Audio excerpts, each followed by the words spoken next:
मैं इस वक्त फैसल मस्जिद के बाहर मौजूद हूँ। यहाँ पर अब से कुछ देर पहले सहाफ़ी अरशद शरीफ की जो नमाज जनाजा है वो हुई। उसके बाद अब यहाँ से उनको H11 तदफीन के लिए ले जाया गया है। आप सब जैसे कि जानते हैं सीनियर सहाफ़ी जो थे अरशद शरीफ, उनकी हलाकत जो है वो कीनिया में पेश आई है। उसके हवाले से बहुत सी बातचीत हुई है। उनकी मौत के ऊपर कई किस्म के सवालात भी उठाए गए हैं। आज हमारे साथ कुछ ऐसे लोग यहाँ पर मौजूद हैं जिन्होंने अपने करियर का आगाज़ अरशद शरीफ के साथ किया था, 27 साल पहले किया था। उनसे ज़रा बात करते हैं, उनसे जानते हैं कि किस तरह से उनको पता लगा जब अरशद शरीफ की मौत का उनको पता लगा। तो मेरे साथ यहाँ पर डॉन अखबार के और एजाज़ सैयद मौजूद हैं। आमिर वसीम और एजाज़ सैयद साहब यहाँ पर मौजूद हैं और इनसे बात करके जानते हैं कि किस तरह से इनको पता लगा जब अरशद शरीफ की मौत वाक़ई हुई। आमिर वसीम साहब, बहुत शुक्रिया हमसे बात करने के लिए। कुछ बताएंगे अरशद शरीफ के साथ जो आपकी वाबस्तगी रही है इतने सालों की, उसके ऊपर कुछ बात करेंगे? अरशद शरीफ के साथ हमारा 27 साल का 27 ईयर्स का साथ है। जब मैं द न्यूज़ में सिटी पेजेस पे था तो अरशद शरीफ जो थे वो हमारे कंट्रीब्यूटर थे। तो ऑलमोस्ट डेली बेसिस पे हमारी असाइनमेंट्स और स्टोरीज़ पे डिस्कशन होती थी। It was back in 95 I think.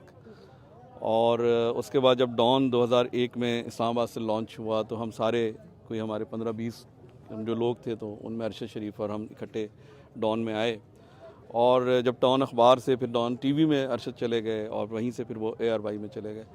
तो ऑर्गेनाइजेशन चेंज करने के बावजूद अरशद के साथ, क्योंकि हमारा इतना पुराना साथ था, मेरा घर भी इत्तेफाक से अरशद के साथ ही, जो पुराना इनका पिंडी का घर था गुज़ारे कायद में, वहाँ पे था इनके वालिद साहब के साथ। तो अरशद के साथ बहुत अच्छा हमारा प्रोफेशनली वक्त गुजरा और जैसे कहते हैं थॉरली प्रोफेशनल जर्नलिस्ट, और अपनी चीज़ें पूरी रखता था, डॉक्यूमेंट्स के साथ आता था।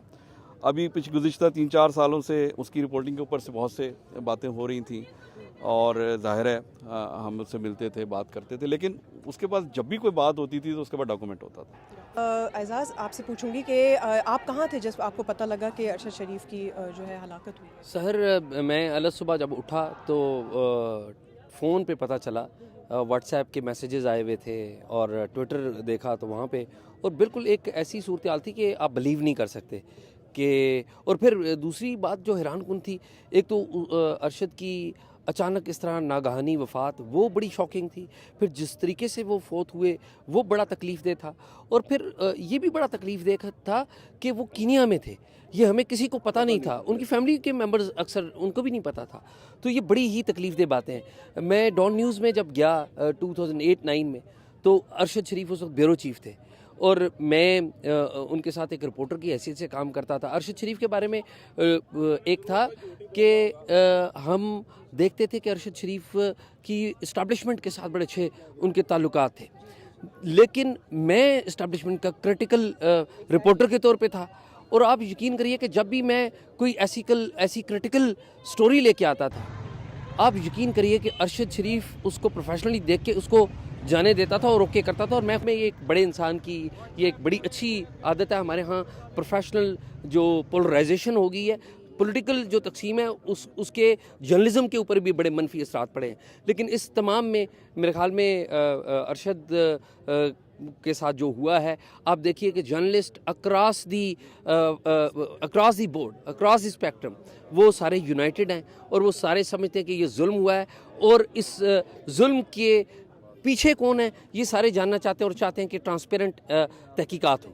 तहकीकात की आपने बात की तो एजाज़ और आमिर साहब, आप दोनों से मैं पूछना चाहूँगी कि आपको क्या लगता है कि तहकीकात का क्या कोई नतीजा निकल सकेगा? पाकिस्तान में अब तक ऐसी रिवायत नहीं देखी गई है, ख़ास तौर से जब जर्नलिस्ट का किसी का कहीं पे भी मर्डर होता है, हमने नहीं देखा एटलीस्ट कि किसी भी कोई उसका कंक्लूसिव कोई नताइज निकले हों। तो आपको लगता है इस मामले में? नहीं, मुझे तो बिल्कुल उम्मीद नहीं है। जैसे आपने ख़ुद कहा कि पाकिस्तान में आज तक ऐसा नहीं हुआ, इस दफ़ा भी हमें उम्मीद नहीं। अल्लाह करे मेरी बात गलत हो और कुछ चीज़ सामने आए, लेकिन मुझे एटलीस्ट कोई इस किस्म की उम्मीद नहीं है। और फिर दूसरे इसमें कीनिया क्योंकि इन्वॉल्व हो गया, एक और मुल्क इन्वॉल्व हो गया, तो मेरे ख्याल उधर भी कॉम्प्लिकेशंस होंगी कि वो हमें क्या इन्फॉर्मेशन देते हैं जिसको हम फिर कॉन्स्टिट्यूट करके कोई रिपोर्ट बनाते हैं। एक बात ये भी है कि आपने जैसे कहा कि तहकीकाती टीम बनाई गई थी, उसमें आपको लगता है कि क्या किसी जर्नलिस्ट यूनियन के भी रिप्रेजेंटेटिव की नुमाइंदगी होनी चाहिए थी ताकि जर्नलिस्ट को भी पता लगता रहे कि क्या एग्जैक्टली तहकीकात हो क्या रही है? दो तरह की इन्वेस्टिगेशन होगी।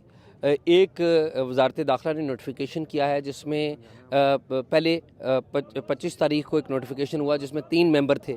उसमें एक ISI के लेफ्टिनेंट कर्नल थे, फिर IB के डिप्टी डायरेक्टर जनरल थे, और FIA के एक डायरेक्टर थे।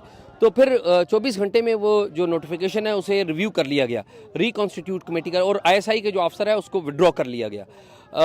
मेरे ख्याल में ये अच्छा इकदाम था, क्योंकि बहुत सारे लोग बातें ये कर रहे हैं, इस्टेब्लिशमेंट के ऊपर उंगलियां उठा रहे हैं। मेरे ख्याल में जो ये वाली जो कमेटी है जो जिसके वजारत दाखिला ने नोटिफिकेशन किया है, ये वो वाली कमेटी होनी चाहिए जिसके ऊपर पूरी कौम को एतमाद हो। ये फैक्ट फाइंडिंग करेगी। 2 मेंबर्स हैं इसके, एक पुलिस सर्विस के हैं, FIA के अफसर हैं, अतर वहीद उनका नाम है, और दूसरे डिप्टी DG IB हैं उमर शाहिद हामिद। तो मेरे ख्याल में इसके ऊपर डिपेंड करना चाहिए और किसी को इस पर एतराज़ नहीं होना चाहिए, और अगर किसी को एतराज़ है तो हुकूमत को वो एतराज़ दूर करना चाहिए। दूसरी जो इन्वेस्टिगेशन है वो जज, हाई कोर्ट के जज के ऊपर एक कमीशन कायम किया जाना है। तो मेरा ये ख्याल है कि पहली कमेटी में भी और दूसरे कमीशन में भी CPJ का भी कोई नुमाइंदा होना चाहिए, साथ ही साथ जो हमारी लोकल मीडिया की ऑर्गेनाइजेशन है उसका भी नुमाइंदा होना चाहिए, और वो वाले नुमाइंदे होना चाहिए जिन पे अरशद शरीफ की फैमिली को एतमाद हो। अगर उनको एतमाद नहीं है तो फिर किसी को नहीं होना चाहिए। बहुत बहुत शुक्रिया आप दोनों का हमसे बात करने के लिए। जैसा कि आपने सुना, हमारे साथ डॉन अखबार के आमिर वसीम साहब मौजूद थे और जियो न्यूज़ के एजाज सैयद भी हमारे साथ थे। आज पूरा दिन जो है वो अरशद शरीफ जो सहाफ़ी हैं उनकी तदफीन के हवाले से निकल चुका है। यहाँ पर हमने काफ़ी नारेबाजी भी सुनी, यहाँ पर इनकलाब के नारे भी लगाए गए हैं। अब जो तमाम तर तवज्जो है उसका मरकज़ बन चुका है जो तहकीकाती जो टीम बनी है उसके जो भी नताइज आएंगे उसके ऊपर। हम आपको मज़ीद अपडेट्स देते रहेंगे। देखते रहिए BBC उर्दू।